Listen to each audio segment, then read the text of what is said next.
Rafael Ağayevlə bağlı bir son dəqiqə xəbərini diqqətinizə çatdıracağım, amma ondan öncə qeyd edeyim ki, əgər haqdan, ədalətdən, düzgünlükdən danışırsansa, bu videonu mütləq paylaşacaqsan.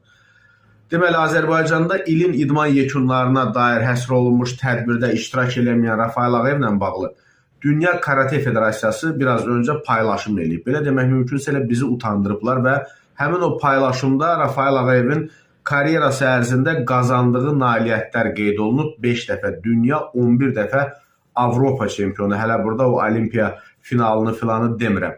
Yəni Azərbaycanın idman tarixində bu qədər mütləqiyyətdə dünyada tanınan və dünyada qəbul olunan, açıq-aşkar rəqib olmayan ikinci bir adam yoxdur. Məsələn, hətta müqayisə üçün deyim ki, məsələn, bugün Azərbaycanın ən tanınmış idman adamlarından biri olan Qurban Qurbanov belə Rafael Ağayev səviyyəsində dünyada qəbul olunmur, tanınmır. Çünki Qurban Qurbanovun da Rafael Ağayevlə